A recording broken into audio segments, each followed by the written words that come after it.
bom dia a todos os nossos participantes do segundo dia do nosso simpósio de teologia.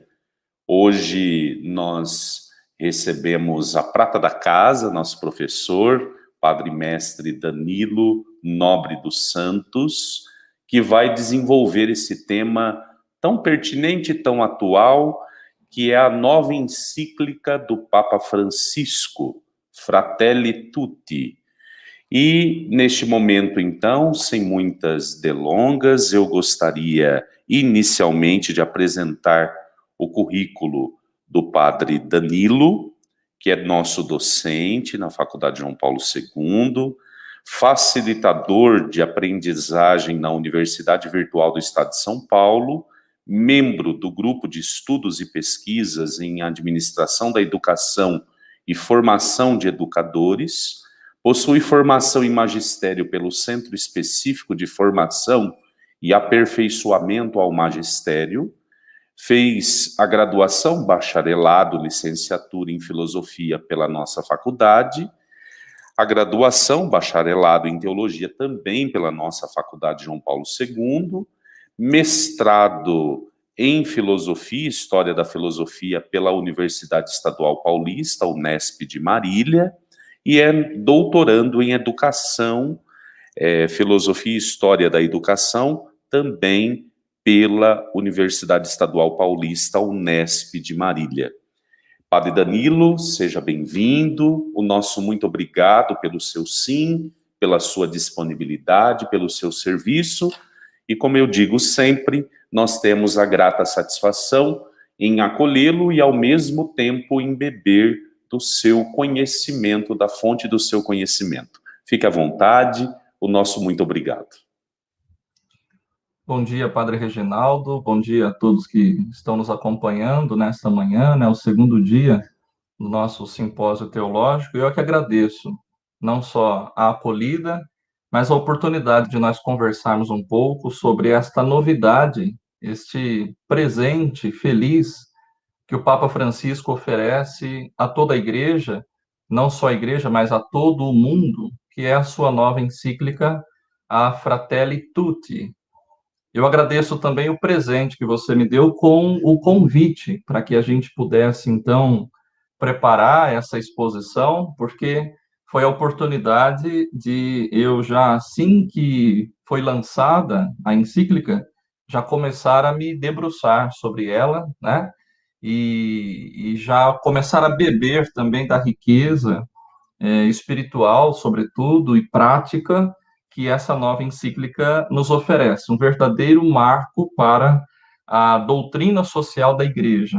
Trata-se de uma encíclica vasta e detalhada, ao mesmo tempo, na sua temática. É uma encíclica social, mas é uma encíclica também política, que aborda os principais temas que toda a humanidade está enfrentando neste momento de crise, passando pelas relações humanas, a acolhida aos migrantes, os nacionalismos que estão irrompendo neste momento da história, críticas aos regimes totalitários que ameaçam e que começam a querer voltar neste momento histórico da humanidade.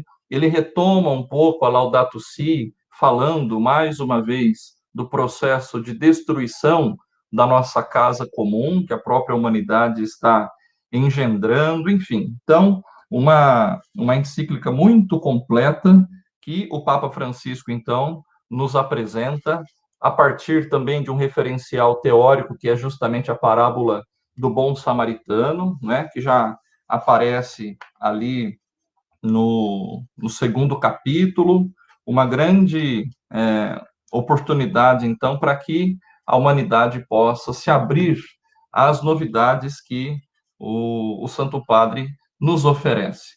Eu compartilho com vocês alguns slides para ajudar na nossa compreensão. Eu acredito que, metodologicamente, talvez possa facilitar essa nossa conversa, tá bem? Então, vamos lá. A Fratelli Tutti, com o significado todos irmãos, É, portanto, a terceira encíclica do Papa Francisco, depois da Lumen Fidei, que ele mesmo admite que era um texto de Bento XVI, e eles publicaram juntos, e a Laudato Si, de 2015, não é, sobre o cuidado com a nossa casa comum, a vida no planeta. Ela foi assinada agora há 15 dias atrás, não é, no dia 3 de outubro, em Assis, sobre o túmulo, não é, do grande São Francisco de Assis. Então, aqui, o Francisco de Roma, o Francisco de Assis, nos apresentando, então, esta riqueza para não só a igreja, não só para os católicos, não só para os cristãos, mas, como ele mesmo diz na introdução, a todas as pessoas de boa vontade que estejam abertas para o diálogo. Ela se dirige, então, a todos aqueles que queiram fazer dessa reflexão uma abertura, então, para o diálogo, que é justamente aquela dimensão da vida espiritual de qualquer religião, né? É o reconhecimento fundamental da dignidade do outro. A gente, quando dialoga, enxerga o outro, então, como um parceiro de caminhada, como alguém que possa minimamente me oferecer alguma coisa de bom, alguma coisa de útil, de proveito para a minha vida. O título provém, então, de uma expressão de São Francisco de Assis, que era assim que ele sempre se referia, e a usava como um projeto, uma proposta de vida e um grande e profundo convite, não é, para o amor universal, como nós bem sabemos quando abordamos um pouquinho da vida, da história do próprio São Francisco de Assis. O que essa nova encíclica, então, ela propõe? Bom, ela é dedicada à fraternidade universal e à amizade social. Observar a dimensão universal da doutrina sobre o amor fraterno. E já logo na introdução também, o Papa Francisco está dizendo que ele não pretende resumir a doutrina sobre o amor fraterno, mas ele se detém na sua dimensão universal, ou seja, na sua abertura a todos, né? Então, diante das inúmeras formas de tentativa de eliminação, de ignorar os outros, ele nos convoca para que a gente reaja para um novo sonho de fraternidade social que não se limite só às palavras, ele insiste nisso, mas que nos leve para a ação concreta. Refletir sobre o sonho dessa fraternidade, então, e da amizade social, e identificar a humanidade como única e como um todo também, né? Que é muito mais do que a soma das partes, ele está se dirigindo a todas as pessoas, repito, não só aos cristãos, não só aos católicos, mas a todas as pessoas de boa vontade que queiram dialogar, que sonhem com um mundo novo, mais humano, mais fraterno, e mais solidário. Em que essa encíclica se baseia? Bem, em questões mundiais atuais que preocupam o Santo Padre, né, como toda encíclica, e a própria expressão encíclica, a gente entende que ela é feita assim em ciclos, né? Significa que o Papa está então se propondo a dialogar, a conversar com as inúmeras realidades do mundo atual, né? Com os inúmeros desafios que o mundo presente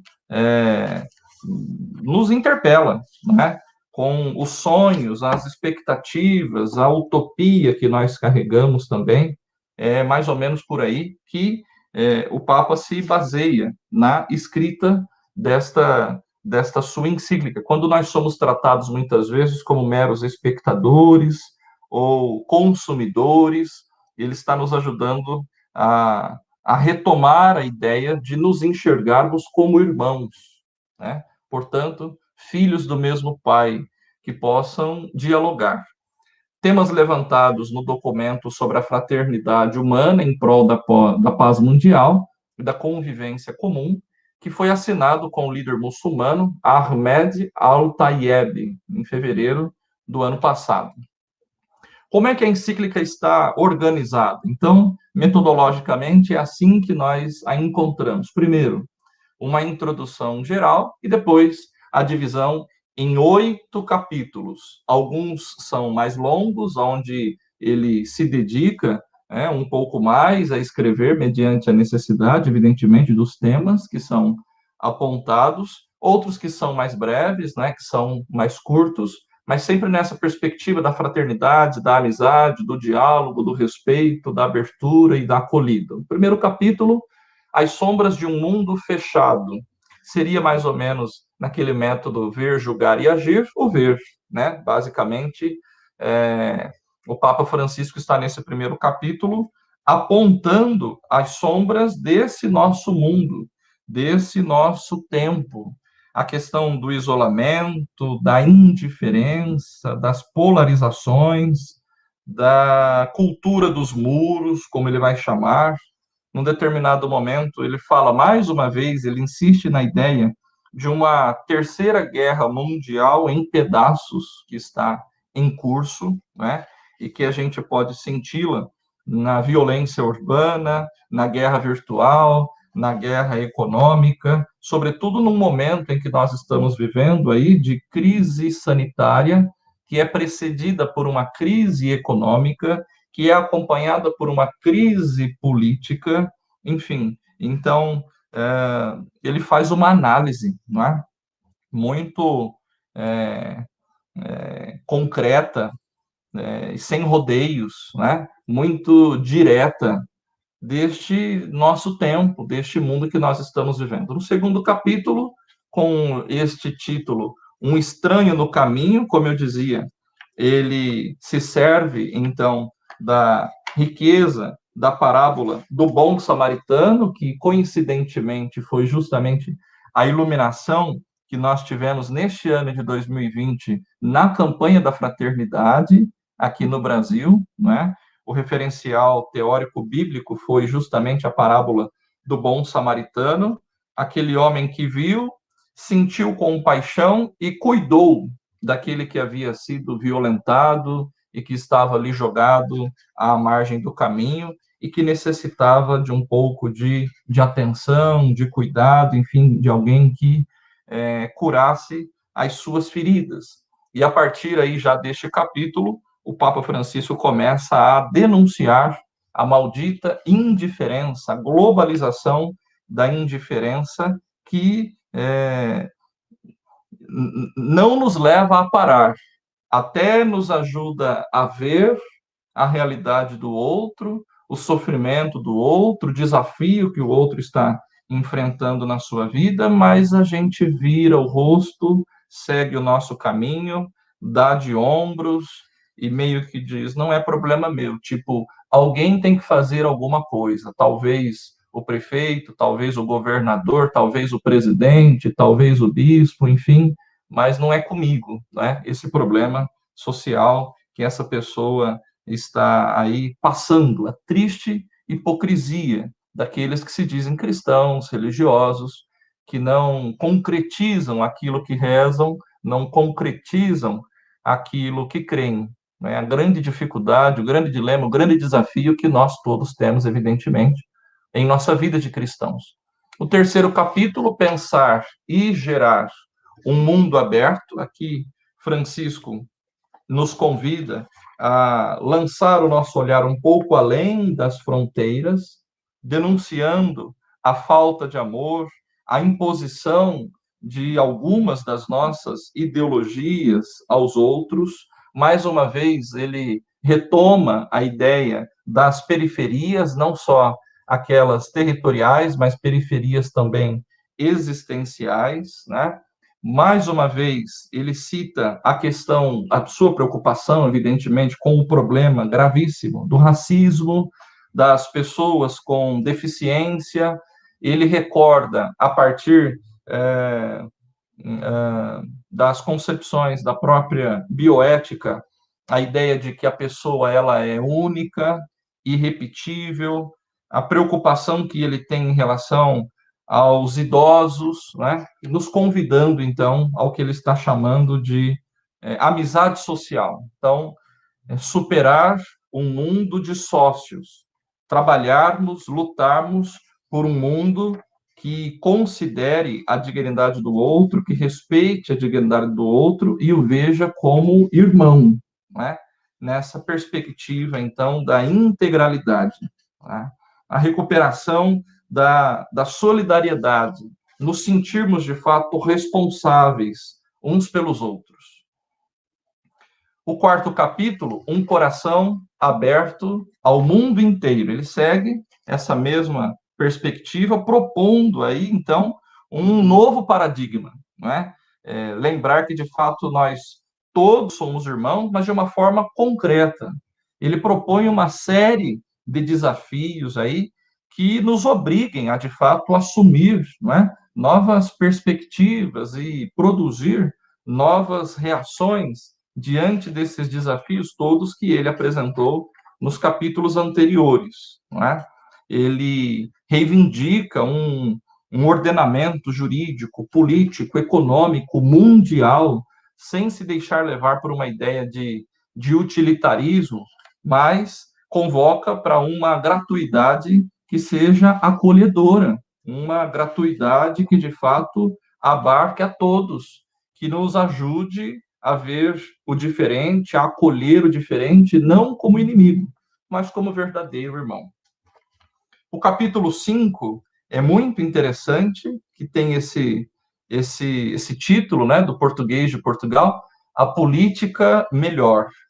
Ele já inicia o capítulo distinguindo a diferença entre populismo e populista, falando, então, de alguns políticos que são populares, né, sem serem populistas, e que o político tem que ser mesmo popular, no sentido de identificar a, a, as necessidades do povo que ele governa, identificar os desafios, não é, da realidade a qual ele está inserido, e faz uma crítica muito interessante neste momento à economia de mercado. Ele critica de uma forma assim muito contundente aquilo que ele chama de dogma do neoliberalismo, né? E defende a fraternidade com atos concretos e não somente com palavras, sempre com vistas a um desenvolvimento humano integral, né? Que possa, de fato, gerar nas pessoas a independência, a autonomia, dizendo que a política não deve se submeter à economia, né? Que ela não deve se render a uma tecnocracia. O sexto capítulo, diálogo e a amizade social, como eu já disse, ele inicia, né, o capítulo com alguns verbos, né, aproximar-se, expressar-se, ouvir-se, olhar-se, conhecer-se, esforçar-se por entender-se, procurar pontos de contato, enfim, tudo isso é que pode resumir, segundo a ótica de Francisco, o outro verbo, que é justamente o verbo dialogar, né, com a proposta de uma amizade social, e depois aquilo que aparece no texto como amabilidade poderia ser traduzido por gentileza, como nos lembrava o profeta Gentileza lá pelas ruas do Rio de Janeiro. O capítulo 7º, percursos de um novo encontro. Então, ele aqui apresenta a cultura da paz, nos convida a sermos artesãos da paz social, retoma a ideia da amizade social, retoma o significado do perdão, ele fala da necessidade legítima do perdão, da reconciliação, que se faz necessário para a superação dos conflitos, da cultura do ódio, das diferenças entre os diversos grupos presentes na humanidade. E conclui de uma forma muito autêntica, nova, surpreendente, né, com o capítulo 8º, dedicado ao ecumenismo, né, ou ao diálogo interreligioso, melhor dizendo, né, as religiões a serviço da fraternidade no mundo, reconhecendo o esforço comum de todas as religiões que buscam encontrar a Deus, cultuar a Deus, mas que dialogam que estão abertas para o outro, para o diferente, convocando os religiosos a não praticarem a violência fundamentalista, né, nos convida a sermos, de fato, construtores da paz, da não violência, citando até líderes de outras religiões e até pessoas sem uma religião, mas que têm um esforço pela paz, né? Ele cita irmãos que não são católicos, né? Mas que marcaram a história pela sua luta, Martin Luther King, Mahatma Gandhi e o beato Carlos de Foucault, que acaba de ser beatificado há pouco tempo, mas que viveu junto aos muçulmanos, não é? Numa região muito delicada de conflitos, e ali acaba sendo morto também, que buscava ser o irmão universal, o irmão de todos. Bem, passaremos agora, então, a apresentar, não é, algumas considerações sobre cada um desses 8 capítulos.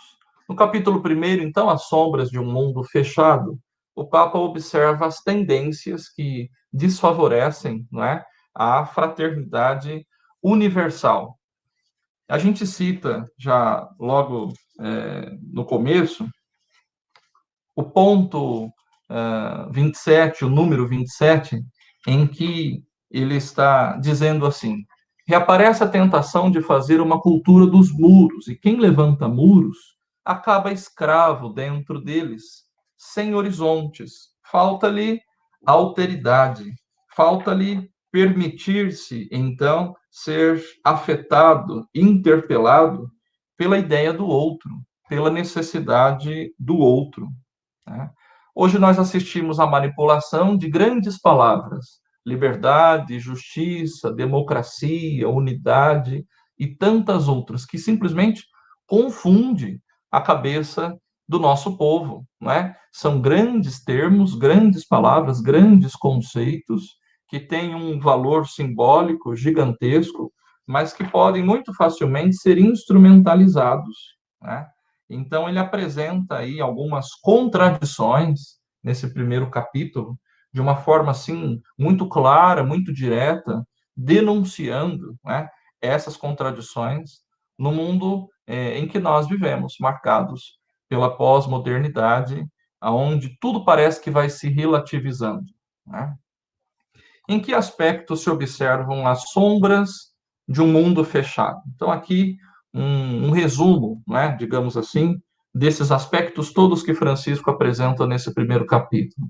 A desesperança e a desconfiança que são semeadas na sociedade, sobretudo em relação à política, com frases do tipo do senso comum que a gente escuta: nenhum político presta, a política não serve de nada, né?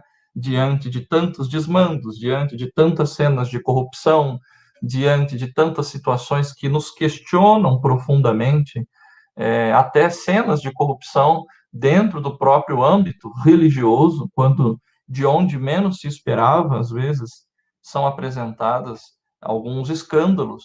Então, uma desconfiança, uma desesperança que o próprio mundo pós-moderno acaba, então, nos apresentando. As polarizações que não ajudam o diálogo e a convivência, porque se está polarizado, significa que o outro tem que engolir a minha ideologia, né? Aquilo que eu acredito, pronto e acabou,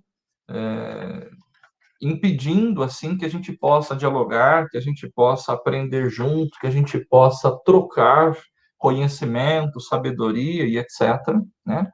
As pessoas que parecem sacrificáveis e são descartadas, e aqui ele cita os idosos, os moradores de rua, os migrantes, aqueles que a pandemia da Covid-19 acabou apresentando, digamos assim, né, para nós como invisíveis. Então, como se elas fossem descartáveis ou seres de segunda categoria, tá? A desigualdade de direitos e as novas formas de escravatura nesse nosso tempo, né? A gente vê a situação, por exemplo, que um entregador por aplicativo, né? Se submete para poder ganhar alguns poucos reais, mas é o que tem, né? Ele não tem muitos direitos, mas ele tem ali alguma forma de ganhar dinheiro. O exemplo que está me ocorrendo aqui agora, e ele acaba abraçando, não é? Essa oportunidade de estar no mercado de trabalho de alguma maneira e poder garantir o pão de cada dia ali para a sua família, né? A deterioração da ética e o enfraquecimento dos valores espirituais neste nosso tempo, então, de pós-modernidade, quando ele vê o enfraquecimento desses valores, né, no sentido de responsabilidade, né? Isso contribui para disseminação de uma sensação geral de frustração, de solidão, de desespero, o desencanto, né, que a humanidade estamos sentindo depois de um longo período de antropocentrismo, né, de tecnocentrismo, quando a gente acreditou que a tecnologia, o mundo digital, que isso fosse de fato ser o salvador do mundo. O que nos resta é o grande desespero, a grande solidão, o grande desencanto e a doença aí da pós-modernidade, que é a grande doença desse nosso tempo, a depressão, a perda do sentido da vida. A proposta de Francisco, então, o caminho é a proximidade e a cultura do encontro. Isso aqui, desde a Evangelii Gaudium, que ele já propõe, não é? Essa expressão, a cultura do encontro, reaparece o tempo todo no texto. A gente vê um apelo que ele faz para o resgate da esperança. Isolamento, não. Proximidade, sim. Confronto, não. Encontro, sim. Isso a gente vai observar ali no número 30, né? Dentro do capítulo 1 da nova encíclica. Deus continua a espalhar sementes do bem na humanidade. A gente nunca se esqueça disso, né? Deus não está dormindo, Deus não está surdo, Deus está muito acordado, muito vivo, muito presente entre nós. Por isso o convite à esperança, né? O bem, o amor, a justiça, a solidariedade hão de ser conquistados ou reconquistados a cada dia, né? A esperança olha para além das comodidades pessoais que nos encerram para se abrir aos grandes ideais. Então, aqui, ele encerra, né, esse primeiro capítulo com o convite à esperança. A última expressão, inclusive, desse primeiro capítulo é: caminhemos na esperança, não nos deixem roubar a esperança, insiste o Papa Francisco, né? O segundo capítulo, um estranho no caminho, quando ele se serve, então, da parábola do bom samaritano, com alguns questionamentos, não é? Quais são as outras personagens dessa parábola?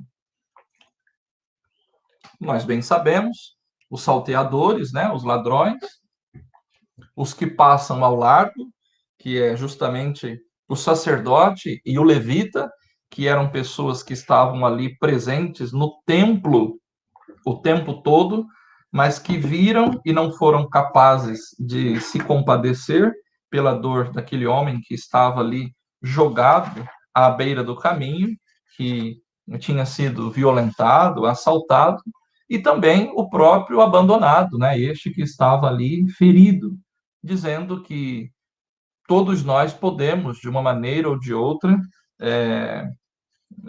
nos identificarmos com algumas dessas personagens, né?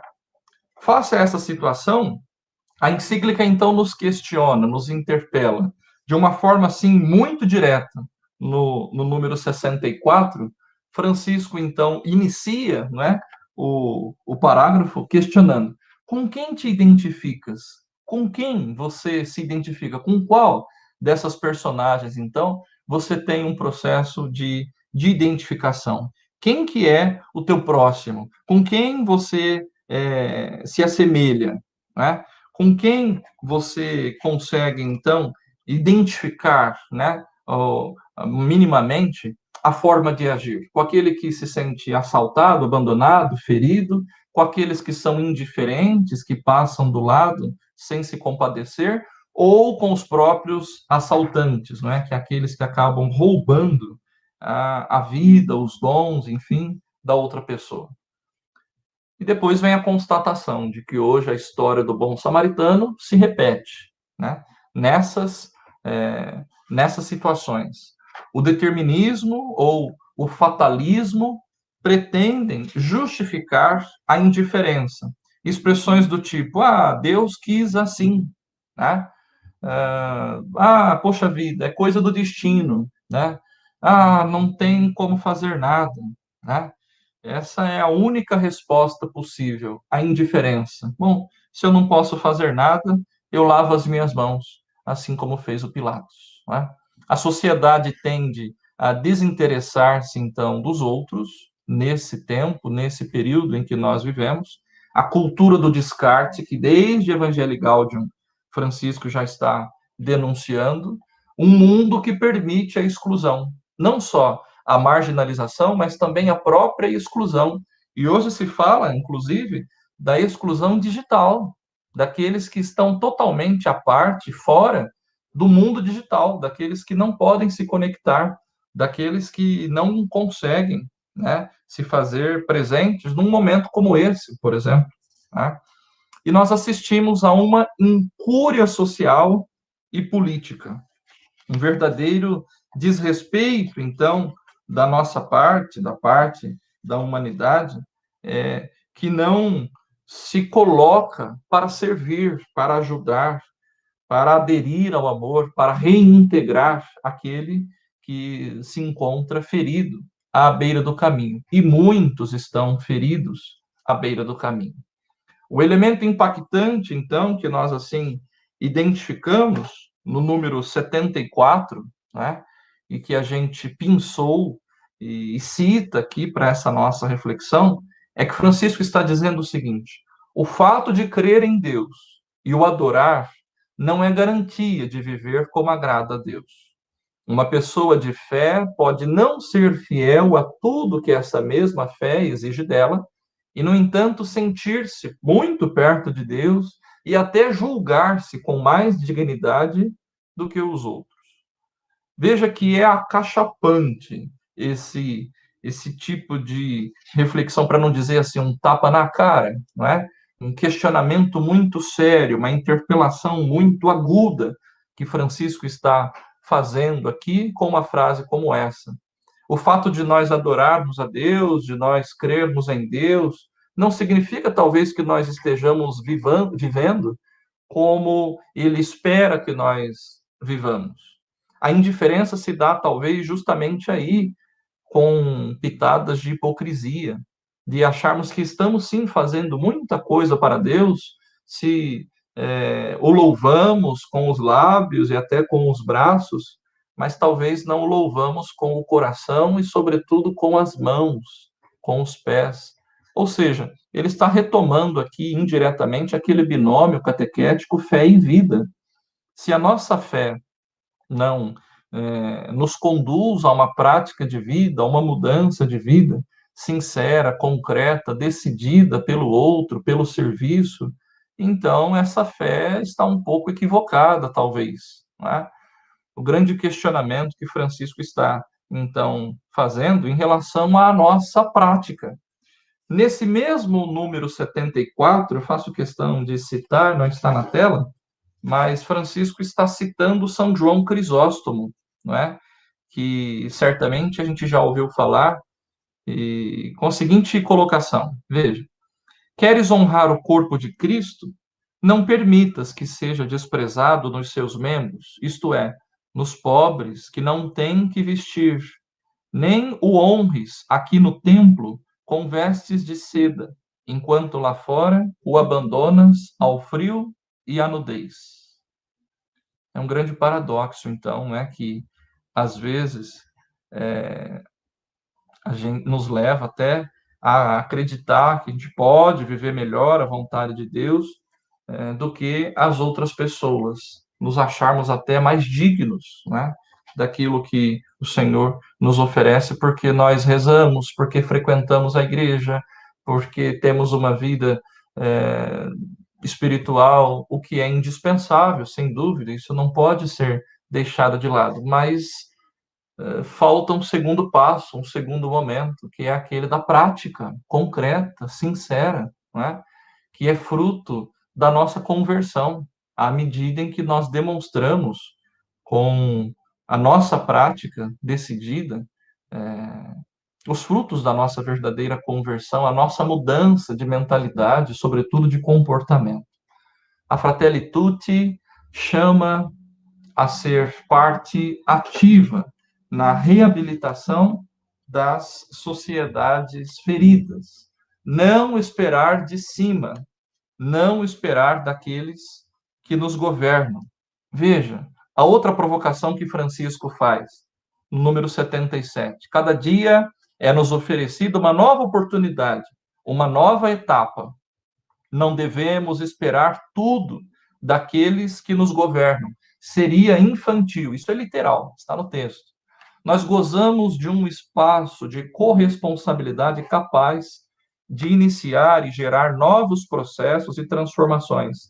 Sejamos parte ativa na reabilitação e apoio das sociedades feridas. Muitas vezes, o que acaba acontecendo é que a gente meio que se identifica e acaba repetindo a lógica daqueles que são violentos, daqueles que nutrem as ambições por si mesmos. E aqui é muito freiriano. Acredito que Paulo Freire, certamente, ficaria muito feliz em identificar, né, o grande patrono da educação brasileira, Paulo Freire, que ultimamente tem sido combatido aí por algumas ideologias, né, presentes nesse nosso tempo. E a gente identifica claramente aqui nessa expressão de Francisco o que diz a pedagogia do oprimido, né? Lutarmos por deixarmos de ser oprimidos, não para nos tornarmos opressores de outros, de novos oprimidos, né? Nem oprimidos, nem opressores. É possível começar por baixo, no número seguinte, né, no 78, já que não é para esperar de cima, pensando globalmente e agindo localmente, Francisco, então, nos ajuda a, a identificar, a pensar que é possível começar por baixo e, caso a caso, lutar pelo mais concreto e local, até ao último ângulo da pátria e do mundo, com o mesmo cuidado que o viandante da Samaria, que aquele viajante samaritano teve por cada chaga do homem ferido. O amor rompe, portanto, cadeias e lança pontes. E o questionamento: passarás ao largo ou pararás para cuidar dos feridos no caminho? Diante de tanta dor, à vista de tantas feridas, a única via de saída é ser como bom samaritano. É tomar como modelo o bom samaritano. A partir daquele questionamento, então, que é o início, né, da parábola, quem é o meu próximo? Nós arriscaríamos, então, dizer: o meu próximo é aquele que me desinstala. O meu próximo é aquele que me tira de mim. O meu próximo é aquele que me tira da solidão, do egoísmo. O meu próximo é sempre a minha oportunidade. Jesus não nos convida a interrogarmos quem é vizinho a nós, mas a tornarmos-nos nós mesmos vizinhos, próximos. Aí é o ponto 88, que é como Francisco conclui, né, este segundo capítulo. No capítulo 3º, com o título Pensar e Gerar um Mundo Aberto, a gente cita, já logo de início, o número 115, quando tudo parece diluir-se e perder consistência, o que nos faz lembrar de Bauman, né, com o conceito de modernidade líquida, faz-nos bem invocar a solidez, que deriva do fato de nos sabermos responsáveis pela fragilidade dos outros, na procura de um destino comum. Essa grande convocação, então, de nos solidarizarmos em relação à dor do outro. O serviço nunca é ideológico, dado que nós não servimos ideias, mas pessoas.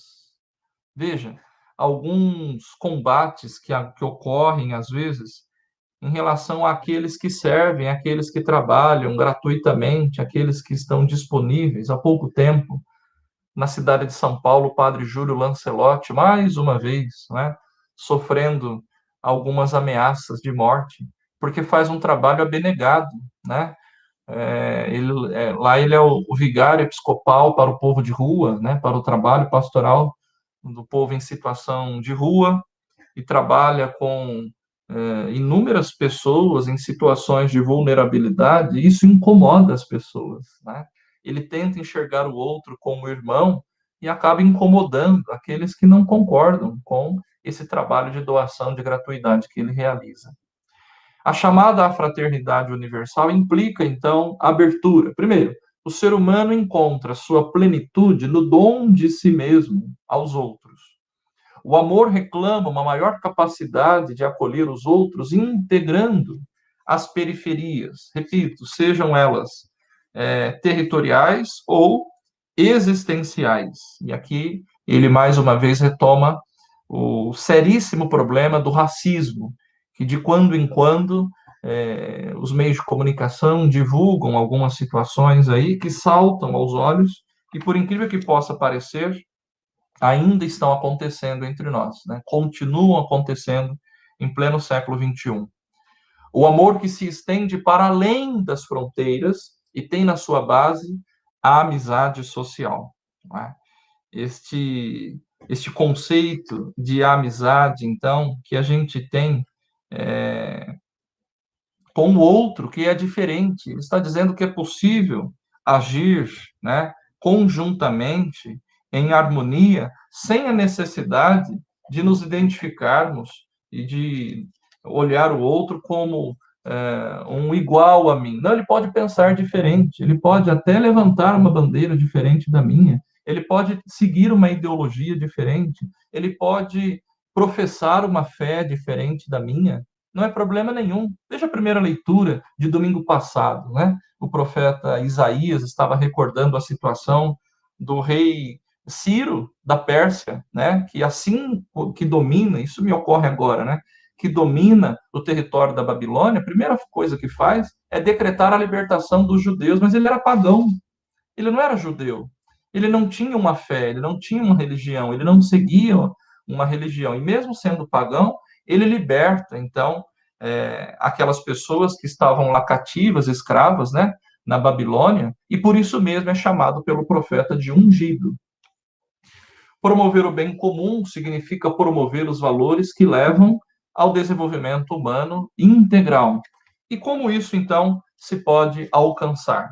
Pensando e agindo em termos de comunidade, lutando contra as causas estruturais da pobreza e da desigualdade, exigindo um Estado presente e ativo que invista em prol dos mais fracos. Inclusive, um dos subtítulos são os fracos primeiro, né? Os menores primeiro, né? Os menores em primeiro lugar. Né? Garantir que ninguém fique excluído. Ninguém. Esse é o grande desafio. Procurando uma paz duradoura a partir de uma ética global de solidariedade e de serviço. Toda pessoa é valiosa e tem direito a viver com dignidade, a desenvolver-se integralmente. E nenhum país lhe pode negar esse seu direito fundamental. Isso nós encontramos no número 107, na contribuição de Francisco.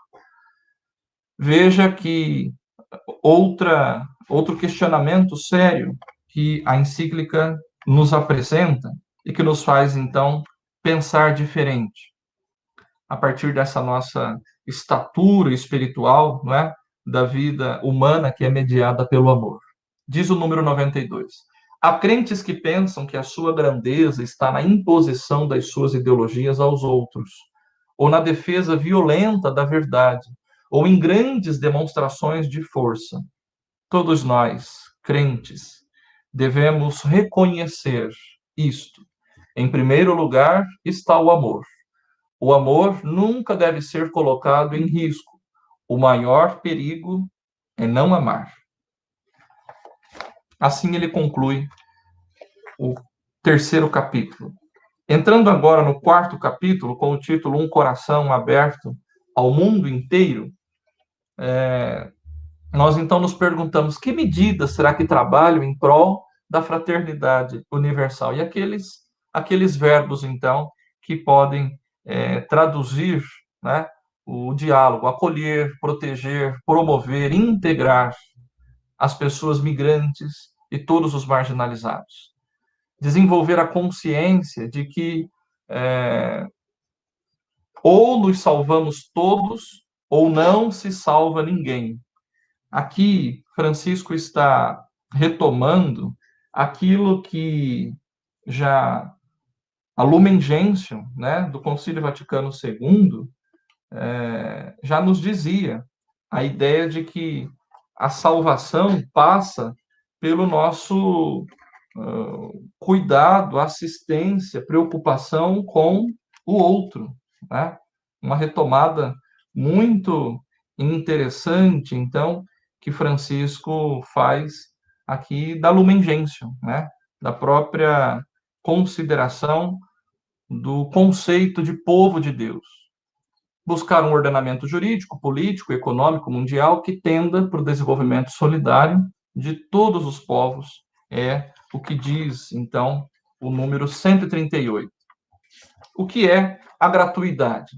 Fazer as coisas pelo simples fato de serem boas, agindo sem esperar êxitos ou alguma coisa em troca, incluir todos os estrangeiros, não só aqueles que trazem benefícios tangíveis, palpáveis, porque, inclusive, denuncia aí o Papa Francisco que há alguns países que pretendem receber estrangeiros, né, migrantes, apenas se eles forem cientistas ou se forem investidores. Assim é claro, né?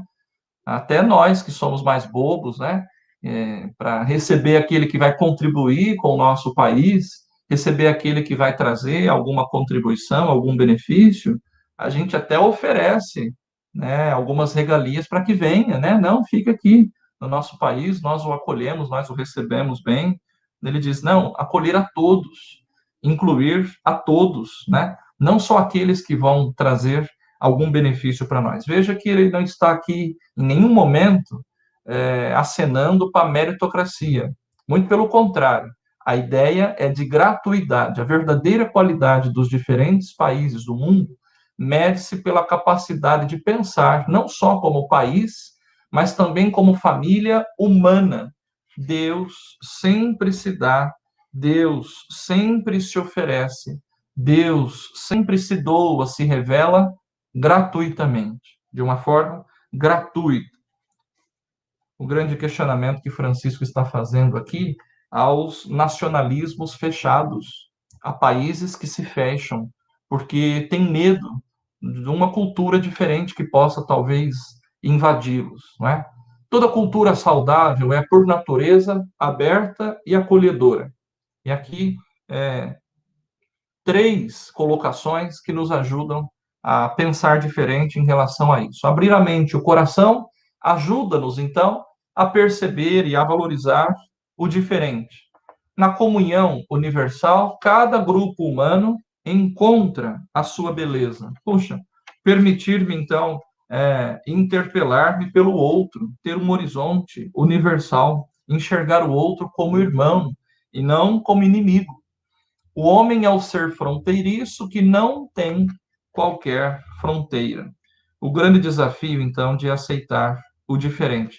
Veja o que diz, literalmente, Francisco, no número 147. Sem o relacionamento e o confronto com quem é diferente, torna-se difícil ter um conhecimento claro e completo de si mesmo e da sua terra, uma vez que as outras culturas não constituem inimigos de quem seja preciso defender-se, mas reflexos distintos da riqueza inexaurível da vida humana. Depois, ele faz também uma provocação em relação à nossa atitude, partindo da própria realidade a qual nós estamos inseridos. É possível a capacidade de se abrir ao vizinho numa família de nações? A experiência que se realiza num lugar deve desenvolver-se, ora em contraste, ora em sintonia com as experiências de outras pessoas que vivem em contextos culturais diversos. Partindo, então, dessa realidade, a gente se abre para o outro e cresce, e amadurece, e avança, né, com a experiência cultural que o outro pode me oferecer. Avançamos, então, agora para o capítulo 5º, aquilo que é chamado de a política melhor. Não existe apenas uma possível via de saída, uma única metodologia aceitável, uma receita econômica aplicável igualmente para todos. Aqui, a crítica que Francisco está fazendo em relação àquilo que ele chama de dogma neoliberal, defendendo a fraternidade com atos e não com palavras. Este neoliberalismo, esse capitalismo exacerbado, procura oferecer respostas iguais para todo e qualquer problema e acha que existe uma receita econômica que vai solucionar toda e qualquer dificuldade sem respeitar as especificidades. Não é? Em que consiste, então, uma boa política, segundo Francisco? Primeiro, ela está colocada a serviço do verdadeiro bem comum. Então, o grande desafio para toda relação política é buscar o bem de todos, é buscar não só o meu bem, o meu lucro, o meu benefício, mas buscar aquilo que seja bom para todo mundo, né? A boa política é aquela que não procura só garantir votos, né? A boa política é aquela que fomenta uma via para o crescimento pessoal. Veja que Francisco está valorizando também aqui, mostrando, é claro, o lado positivo de um certo liberalismo.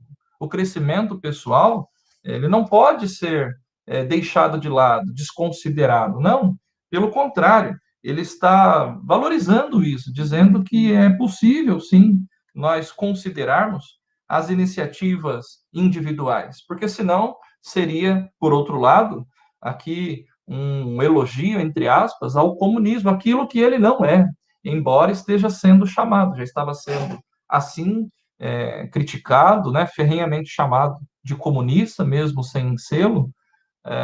Depois da publicação da encíclica, jornalistas italianos estão abertamente chamando Francisco de comunista, né? Até mais comunista do que talvez o próprio Marx, né?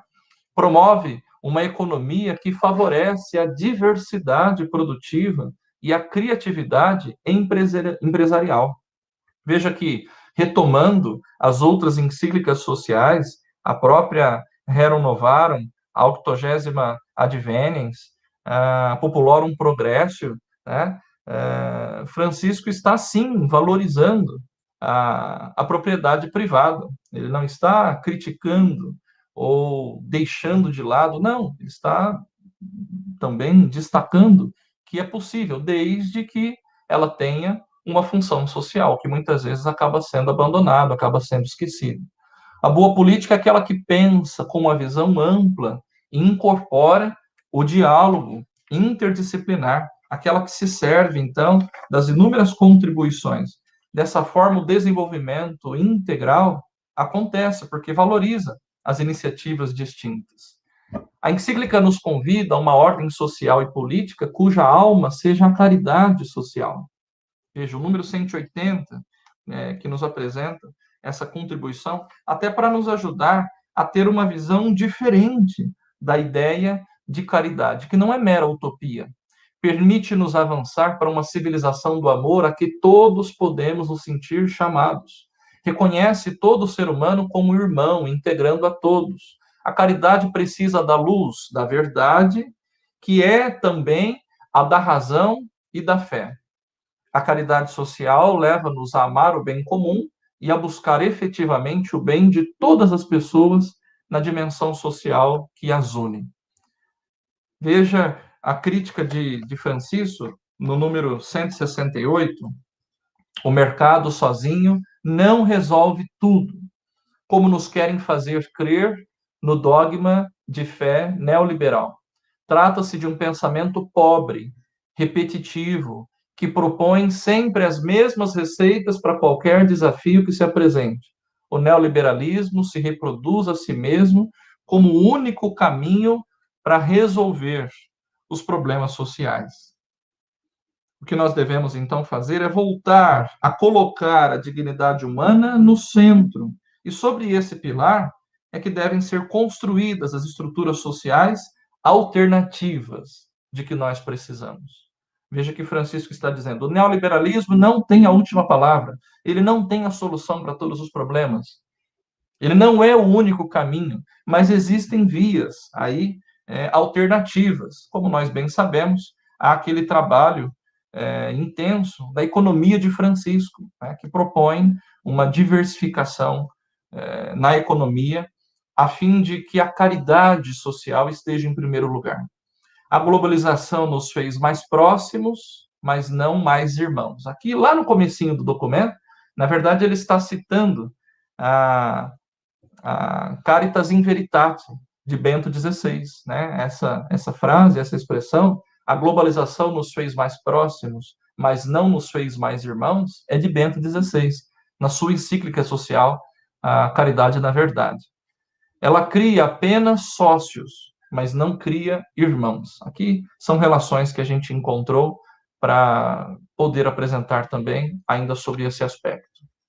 Na atividade política, cada pessoa é sagrada e merece o nosso afeto e a nossa dedicação. Cada pessoa, toda pessoa. A política não deve submeter-se à economia. E a política, não deve submeter-se aos ditames e ao paradigma eficientista da tecnocracia. Também na política há lugar para o amor com ternura. Aos mais pequenos, aos mais débeis, aos mais pobres, eles devem enternecer-nos e têm o direito de nos encher a alma e o coração. Sim, são nossos irmãos e, como tais, temos que amá-los e assim tratá-los. É a grande interpelação que Francisco, então, nos apresenta. Ele evoca o princípio da solidariedade, o princípio da subsidiariedade, que são princípios centrais na própria doutrina social da Igreja. Ainda sobre a ternura, Francisco insiste nesse mesmo número 194, que a ternura é o caminho que percorreram os homens e as mulheres mais corajosos e fortes. Então, não caiamos na tentação de achar que quando nós agimos pela ternura, quando nós assistimos aqueles que mais precisam, nós estejamos sendo fracos. Pelo contrário, nós estamos sendo corajosos e fortes. Esse é o caminho, deixado e ensinado pelo próprio Jesus. Aqui uma contribuição, a citação literal do número 186, para a gente alargar talvez um pouco a nossa compreensão de caridade. Vejam, é caridade acompanhar uma pessoa que sofre, mas é caridade também tudo que se realiza mesmo sem ter contato direto com essa pessoa. Alguém ajuda um idoso a atravessar um rio, e isso é caridade primorosa. Mas o político construir uma ponte, isso também é caridade. É caridade se alguém ajuda alguém dando-lhe comida. Mas o político criando-lhe emprego, condições de emprego, de renda, exerce uma forma sublime de caridade que enobrece a sua própria ação política.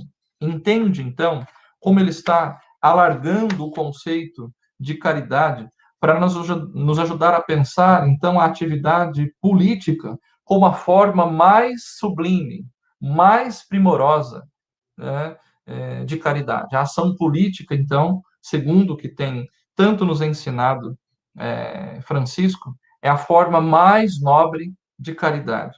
Não como mera busca de poder, mas como busca de serviço com vistas ao bem comum. O capítulo 6º, diálogo e a amizade social.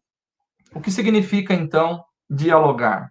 Aproximar-se, expressar-se, ouvir-se, olhar-se, conhecer-se, esforçar-se por entender-se, procurar pontos de contato. Isso aí nós identificamos no número 198. Segundo a cultura do encontro, indicada por Francisco, de todos se pode aprender alguma coisa. Ninguém é inútil, ninguém é supérfluo. A humanidade precisa entender, introjetar essa verdade apresentada por Francisco, essa provocação, essa interpelação que ele nos apresenta. Já desde lá da Evangelii Gaudium, ele já nos fazia essa provocação. Ninguém é inútil, ninguém é supérfluo. Toda pessoa humana tem valor. Os pobres têm valor, os desvalidos têm valor. Aqueles que são de países subdesenvolvidos temos muito valor. E aqui, nesse mesmo número 215, é que Francisco, então, inicia, né, o parágrafo citando o grande poeta brasileiro, o compositor, o músico brasileiro Vinícius de Moraes, né, que nos causou aí muita surpresa e até certa polêmica, enfim, algumas pessoas que questionam aí esse samba da bênção, né, a composição de Vinícius de Moraes. Eu acredito que esses que fazem a crítica, talvez é uma leitura equivocada ou uma deficiência de interpretação de texto ou de interpretação artística, porque basicamente a frase que Francisco cita é esta: a vida é a arte do encontro, embora haja tantos desencontros na vida. Poxa vida, a vida não é isso mesmo, né? Tantos altos e baixos, tantos desafios, tantos momentos que nós temos para é, crescer, amadurecer, enriquecer, tantas situações para resolver, não é? Para abraçar, para soltar, etc. Uma sociedade pluralista que convida ao diálogo, respeita em qualquer situação a dignidade dos outros, que não rebaixa o outro, que não diminui o outro. No nosso país, ultimamente, a gente tem visto expressões do tipo: você sabe com quem você está falando, né? O discurso de autoridade, né? E como é que é? Eu sou engenheiro, né? Ou você sabe com quem você está falando? Ela é uma vereadora. Aconteceu aqui na nossa cidade uma situação delicada de trânsito, que virou notícia nacional, né? No diálogo entre uma tenente-coronel, né, comandante da Polícia Militar, com o seu subordinado, que parou o carro da vereadora, enfim, discursos de autoridade, né? Um desembargador lá no litoral aqui paulista, né? Você sabe com quem você está falando, né? Tipo, a minha dignidade é superior à sua, porque eu sou desembargador e você é só um guarda civil metropolitano. Integra os diferentes, garantindo uma paz que seja real e sólida. Reconhece ao outro o direito de ser ele mesmo, recuperando, então, aquilo que Francisco está chamando de amabilidade, e nós traduzimos aqui por gentileza, frente a um individualismo consumista que faz crescer tanto a agressividade, né, em expressões como essa, de discursos de autoridade, por exemplo. Francisco está apresentando a proposta da amabilidade, da gentileza, né? Essa gentileza, essa amabilidade é um estado de ânimo não áspero, rude, duro, mas benigno, suave, que sustenta, que conforta. A pessoa que possui essa qualidade ajuda o outro para que a sua existência seja mais suportável. Que atitudes ou fatos, então, não ajudam o diálogo? A agressão, que nós podemos chegar a manifestar até nas próprias redes sociais. Parece que por trás de um teclado, atrás de um computador, atrás de um celular, ou seja, na rede social, todo mundo fica corajoso e resolve dizer o que bem pensa sobre isso, sobre aquilo, defendendo os seus mitos, né? Monólogos que não permitem escutar o outro. Francisco fala até que hoje em dia É um milagre alguém que saiba escutar. A expressão que ele usa é justamente essa, né? De vez em quando, no ponto 224, de vez em quando verifica-se o milagre de uma pessoa amável, que deixa de lado as suas preocupações e urgências para prestar atenção, oferecer um sorriso, dizer uma palavra de estímulo, possibilitar um espaço de escuta no meio de tanta indiferença. Ele está chamando de milagre aquele que para escutar. E a desqualificação rápida e humilhante. A gente vê, talvez, que a fama alheia, diante de processos como esse, de desqualificação através de uma rede social, a cultura da lacração, né? Neste momento. Fulano lacrou porque falou mais alto do que o outro. A cultura do cancelamento. Fulano foi cancelado. As redes não perdoaram aquilo que ele falou, aquela atitude que teve, etc. Vai desqualificando muito rápida e humilhantemente as pessoas. O autêntico diálogo social pressupõe a capacidade de respeitar o ponto de vista do outro. Eu posso não concordar com nada que você diz, mas eu tenho que garantir e oferecer o espaço para que você diga tudo aquilo que você pensa. Armemos os nossos filhos com as armas do diálogo. Ensinemos-lhes a boa batalha do encontro. É assim que no ponto 217, Francisco, então, encerra, conclui o seu capítulo 6. Entrando agora no capítulo 7, percursos de um novo encontro. No caminho rumo à paz, os processos de um novo encontro são muito necessários.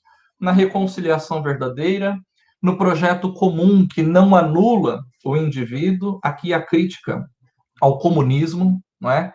Que prescinde da individualidade, que prescinde da dimensão até transcendental do ser humano, né? Um projeto que seja comum, mas que não anula a individualidade, que não anula a iniciativa de cada sujeito com a sua especificidade, com o seu projeto de vida e etc. No reconhecer, garantir e reconstruir a dignidade de todas as pessoas, na opção decidida, declarada pelos mais pobres, os últimos, os descartados da sociedade, no revalorizar e entender o sentido do perdão. Veja que é nesse capítulo, o 7º, que Francisco, então, recupera a ideia do perdão, a necessidade de nós aprendermos, então, a perdoar sempre, como ensinou, claro, o próprio Jesus. Ele que nunca convidou a fomentar a violência ou a intolerância. O evangelho que nos pede, pelo contrário, é para nós perdoarmos 70 vezes 7, ou seja, infinitamente. O verdadeiro perdão e a verdadeira reconciliação alcançam-se dentro do conflito, superando o conflito, superando o confronto, através do diálogo aberto e sincero. Abstém-se de inimizades e de ódio mútuo, facilitam uma discussão honesta, fundada no amor da justiça. Não implicam esquecimento ou impunidade. Não caem no círculo vicioso da vingança. Veja, perdoar não é esquecer. Geralmente a gente confunde. É muito comum no confessionário a pessoa diz, padre, eu até perdoei o que o outro me fez, mas eu não consigo esquecer. Aí eu sempre aproveito para dizer, mas não é mesmo esquecer. E Francisco também tem falado muito isso, né? Perdoar não é esquecer, é lembrar mesmo. Mesmo porque perdoar está no departamento do coração e esquecer está no departamento da cabeça, né? Então a gente vai perdoar com o coração, mas a gente só vai esquecer aquilo que o outro nos fez se a gente desenvolver uma amnésia, um Alzheimer, né, uma doença degenerativa em que a gente começa a esquecer as coisas. Então, o verdadeiro perdão, a verdadeira reconciliação não é o esquecimento, muito menos a impunidade, né? Mas o perdoar garantindo, então, que pela prática do amor e da justiça, o outro tenha condições de se refazer. Muito cuidado aqui no conceito de justiça, né? Não cair no círculo vicioso da vingança, é que às vezes a gente chega a dizer tem que fazer justiça. Enquanto não se fizer justiça, eu não vou sossegar. Cuidado, isso não é justiça, isso é vingança. Porque o conceito do direito que se tem de justiça é dar a cada um aquilo que lhe é devido. Mas o conceito cristão, o conceito evangélico de justiça é dar a cada um aquilo que ele precisa, não aquilo que ele merece. Veja, não é merecimento, não é meritocracia, é dar aquilo que ele mais precisa. Às vezes ele precisa de mais atenção, às vezes ele precisa de mais proximidade, às vezes ele precisa de carinho, né? Enfim, essas questões aí que marcam o conceito de perdão para que a gente não caia no vício da vingança. Assim, Francisco conclui o seu 7º capítulo, no ponto 254, dizendo: Peço a Deus que prepare os nossos corações para o encontro com os irmãos, independentemente das diferenças de ideias, língua, cultura e religião. Uma frase como essa, por exemplo, acaba sendo alvo de muitas críticas. O Francisco está relativizando a religião. Não. Se ele quisesse falar só aos católicos, o que ele faz sempre, ele faria, né? Mas talvez que abrangência a sua palavra teria? Quem ele conseguiria atingir? Que amplitude teria a sua fala se ele só se dirigisse a nós? Isso não diz respeito ao resto do mundo, só quero dizer aos católicos. Não. Ele se dirige a todos os homens de boa vontade, cristãos, não cristãos, religiosos de outras denominações, ateus, todo aquele que queira de fato dialogar, crescer com o outro, com a riqueza do outro. E justamente assim nós entramos no último e 8º capítulo, que é aquele que trata exatamente das religiões que estão a serviço da fraternidade no mundo. É assim que Francisco, então, as aponta. Só com uma consciência de filhos é que nós podemos viver em paz entre nós.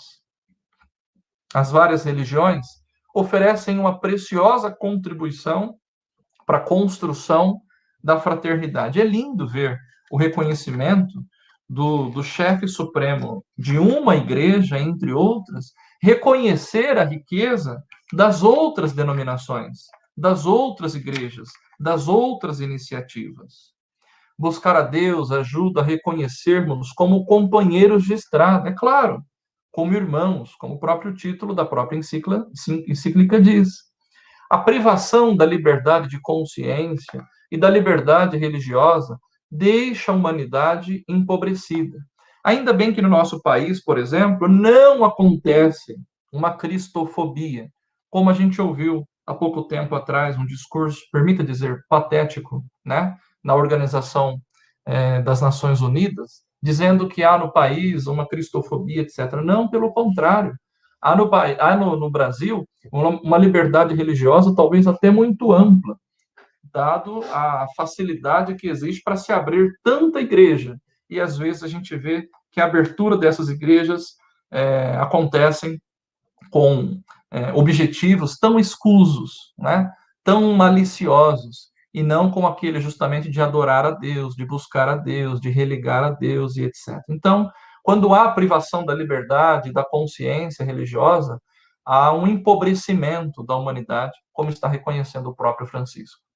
A igreja é uma casa com as portas abertas, porque ela é mãe, que lança pontes, que derruba muros e que semeia e deve sempre semear a reconciliação. Entre as religiões, é possível sempre um caminho de paz. O ponto de partida deve ser o olhar de Deus, que olha com o coração, que olha com o afeto, que olha justamente com o olhar de pai, que deseja amar, reconciliar, se fazer presente, não o contrário. A violência não encontra fundamento nas convicções religiosas, né? A violência fundamentalista, ela desencadeia em alguns grupos de qualquer religião pela imprudência de alguns líderes. Veja, não é a religião que produz a violência. Pelo contrário, são alguns líderes talvez desequilibrados aí que precisam, não é, corrigir-se, que acaba acontecendo a infeliz violência do fundamentalismo. O culto humilde e sincero a Deus leva sempre ao respeito pela vida, à defesa da vida, à dignidade da pessoa humana, à liberdade, à libertação da pessoa humana. Né? É esse o convite, é essa a provocação que Francisco faz neste momento. Para concluir, então, o último ponto que nós destacamos, o 284, desse último capítulo da Fratelli Tutti, diz Francisco para nós: os líderes religiosos são chamados a ser verdadeiros dialogantes, a agir na construção da paz como mediadores autênticos. Veja, não como intermediários, mas como mediadores. Porque os intermediários, eles procuram contentar todas as partes, ou seja, agradar todo mundo, não é? Com a finalidade de obter um lucro, mas para si mesmos, porque ele é o intermediador. Já o mediador, ao contrário, é aquele que nada reserva para si próprio, mas que se dedica generosamente até se consumir, consciente de que o único lucro é a paz, pela derrubada dos muros, pela construção de pontes. É essa a proposta de Francisco, que todos nós sejamos irmãos e irmãs. Eu agradeço muito a paciência de vocês. Por enquanto, é isso. Muito obrigado. Muito bem, Padre Danilo, nós que agradecemos. Você foi, assim, muito didático, muito claro, muito assertivo em todas as suas palavras e colocações sobre a nova encíclica do Papa Francisco. E quando você falava assim, eu tenho certeza que aos participantes, e a mim também vinham assim ideias, né, de tudo que a gente está vivendo. Em primeiro lugar, a questão da polarização, que tantas vezes a gente pensa a polarização, por exemplo, fora da igreja, mas também nós temos que pensar a polarização dentro da própria igreja. E o perigo do recrudescimento, a intensidade desta polarização, que gera, lógico, a falta de unidade com base nas ideologias, a imposição que você falava, a defesa violenta de uma verdade, aquilo que a gente sempre criticou do fundamentalismo existente, seja na sociedade, em outras denominações cristãs, mas hoje um fundamentalismo doutrinal, fechado, impositivo, dentro da própria igreja. E aqui até coloco um pouquinho de pimenta, por que não dizer até de um fundamentalismo litúrgico e assim várias vertentes das áreas da teologia. Mas, enfim, isso é só uma provocação, uma constatação, uma opinião da minha parte. Mas o que me veio à mente, você, por exemplo, sempre trabalhou muito na sua diocese com a campanha da fraternidade. Enquanto você falava, me vinha, e eu fui retomando os princípios, fui até buscando aqui na internet, tudo aquilo que nós trabalhamos na campanha da fraternidade de 2015, onde nós fazíamos um apelo: eu quero uma igreja solidária, servidora e missionária. Então, de fato, parece que a encíclica do Papa já estava sendo, assim, gestada, pelo menos no nosso ideal enquanto nação brasileira, porque o próprio hino também desta campanha da fraternidade nos convidava ao anúncio, mas uma igreja que anuncia e, ao mesmo tempo, uma igreja que saiba ouvir na luta, na busca por dignidade, igualdade e justiça. E você também bem dizia da política e da ordem social, que a alma de tudo isso é a caridade social, como amar o bem comum. Então foram coisas que foram vindo assim na minha mente, até escrevi ali nos comentários, aquela frase impactante que não pode ser um simples poema de acharmos bonito, mas temos que procurar vivenciar essa expressão. O amor rompe cadeias e lança pontes. Muito bonito isso. Mas, enfim, eu só falei tudo isso só para dizer que foi muito bom, viu? E nesse momento nós abrimos as perguntas, já tem algumas, então você fique bem à vontade, a dinâmica você bem sabe, o Adriano vai colocando, nos auxiliando aí, colocando na tela, e vamos para as perguntas. Fique à vontade, muito obrigado mais uma vez.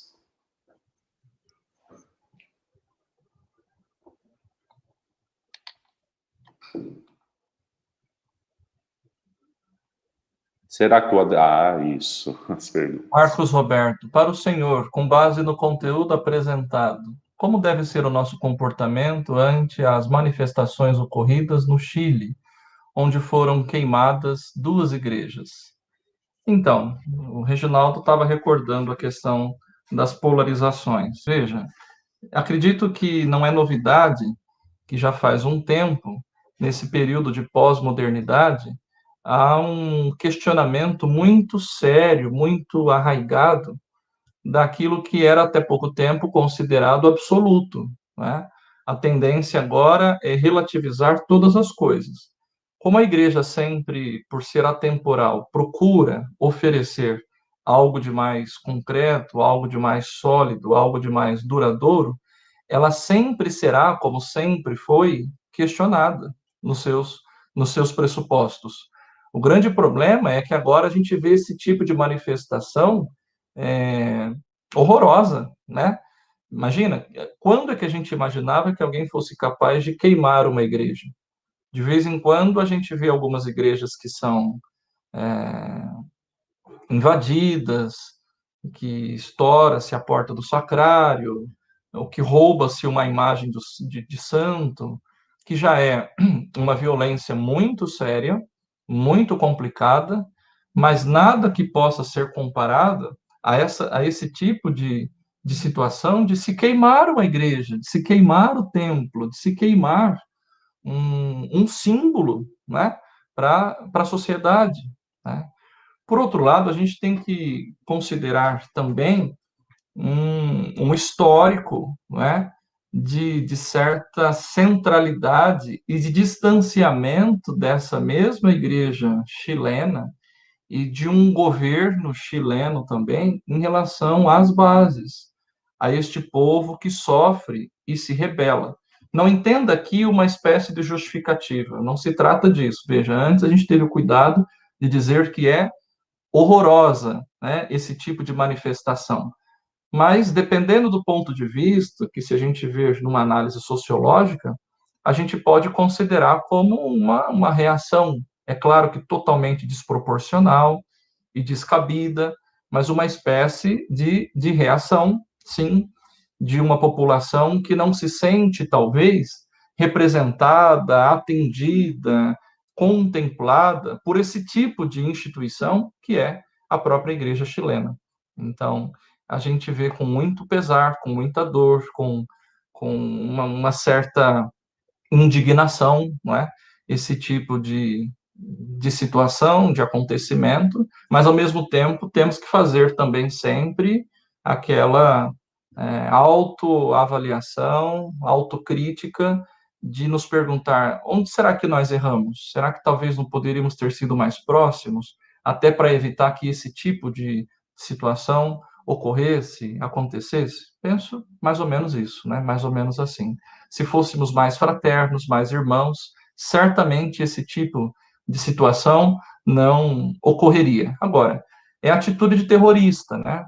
De alguém que tem, no mínimo, aí algum tipo de desequilíbrio que chega a fazer isso, a praticar esse tipo de violência tão horrenda, né?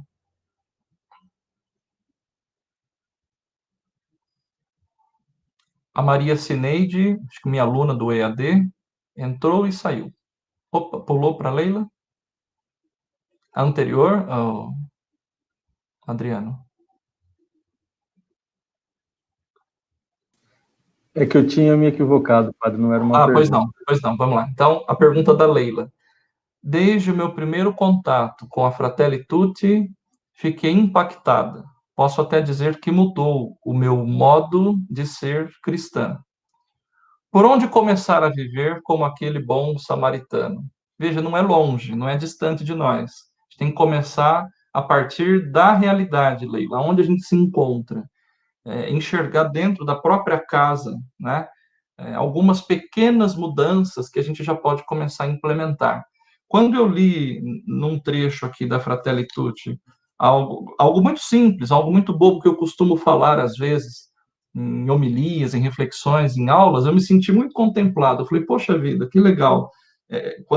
Quando há essa identificação, né? Tem um trecho que o Papa Francisco diz assim, algumas expressões que revelam a nossa boa educação, não é?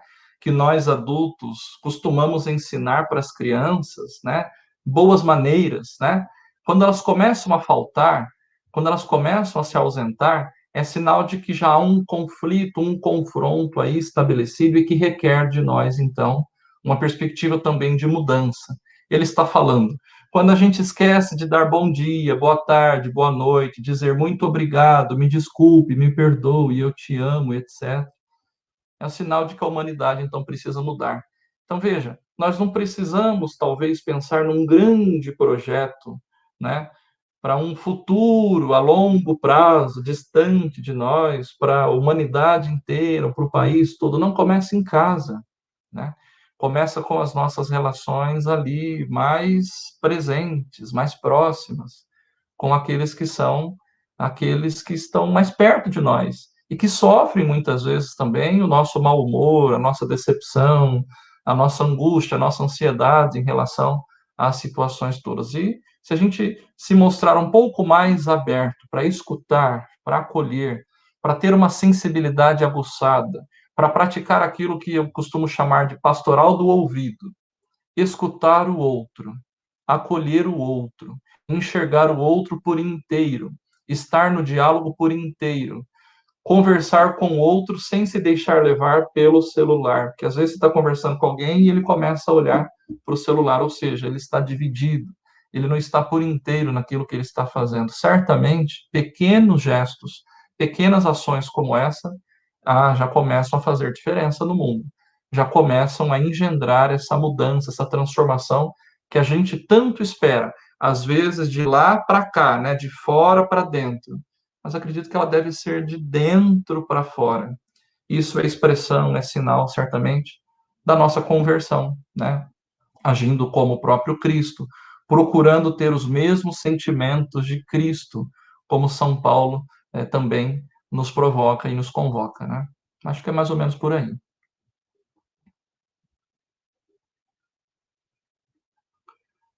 O João, meu aluno e orientando, né, de TCC lá do curso EAD. Olá, Padre Danilo, podemos dizer que a encíclica Fratelli Tutti traz pilares novos para a doutrina social da Igreja? Eu comecei a fala dizendo exatamente isso, João Luiz, que ela é um marco para a doutrina social da Igreja, primeiro porque ela é totalmente atual, né?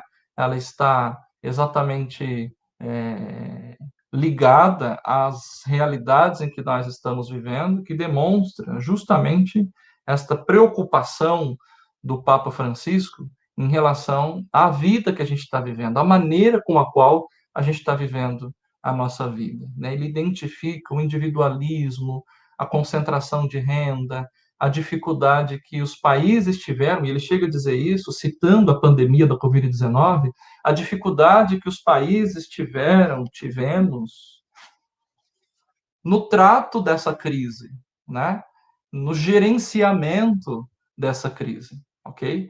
Então, é um marco, sem dúvida nenhuma, para a doutrina social da Igreja. Ela oferece pilares assim muito claros para que a gente possa pensar o mundo de uma forma totalmente nova, a partir das provocações, das interpelações de Francisco nesse tempo presente, nesse momento em que a gente avança tanto em comunicações, avança tanto em conexões, nós crescemos muito em conexões, mas nós perdemos muito em vínculo, né? Com o mundo virtual, o nosso vínculo, não só físico, humano, ele vai se perdendo.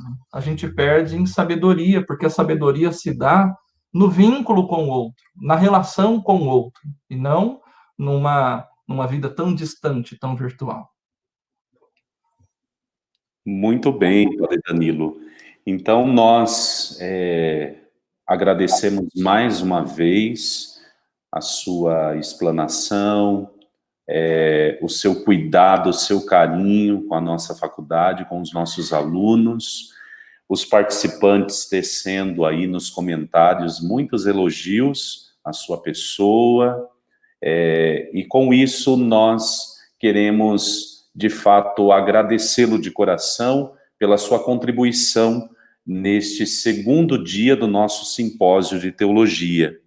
Amanhã nós teremos o terceiro dia, o dia do nosso patrono, São João Paulo II, e por isso nós vamos acolher o Padre Hugo, benemérito Padre Hugo, que foi nosso diretor-geral, participou de toda essa história, desde os primórdios, ali, a saída do ITRA, no sentido não só o reconhecimento eclesiástico que tínhamos, mas também o reconhecimento civil, sendo uma faculdade reconhecida pelo MEC. O Padre Hugo participou dessa história viva e vai falar justamente dessa história da nossa faculdade e vai falar também da vida de São João Paulo II. Eu lembro novamente os participantes que antes do encerramento da live é preciso fazer a sua inscrição para que você receba o certificado. Depois que se encerra a live, não é possível. O Adriano vai colocar novamente o link de registro, então faça o seu registro, já aparece aí na sua tela, então não deixe de fazer o registro. Então, mais uma vez, Padre Danilo, o nosso muito obrigado, as suas considerações finais.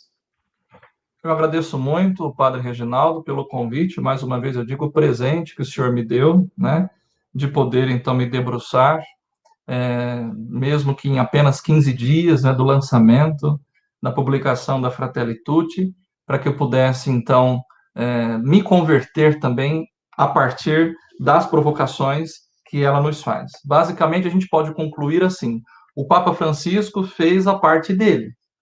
Compete agora a nós não deixarmos que o sonho seja apenas um sonho, mas que ele seja um começo, assim como que seminal, né, de uma nova forma de habitar juntos, como irmãos e irmãs da natureza, nessa nossa mesma casa comum. Que o Senhor nos ajude, então, nesse tempo tão sombrio, que é o primeiro capítulo, né? Essas sombras densas, elas vão continuar, mas a Fratelli Tutti, certamente, ela é uma lâmpada, uma encíclica que aparece como uma lâmpada para apontar um caminho de esperança, um caminho que possa, de fato, nos ajudar a dissipar tantas sombras, a vislumbrar um caminho a ser percorrido por todas as pessoas, não só os católicos, não só os cristãos, não só os homens, mas todas as pessoas de boa vontade que sejam abertas para o diálogo, para a amizade, para a fraternidade. Muito obrigado a todos vocês pela paciência que nos acompanharam até agora. Mais uma vez, muito obrigado, Padre Danilo. Muito obrigado a todos os participantes. Nos encontraremos amanhã para o terceiro dia do nosso simpósio, terceiro e último dia, às 9 horas da manhã. A todos um bom dia.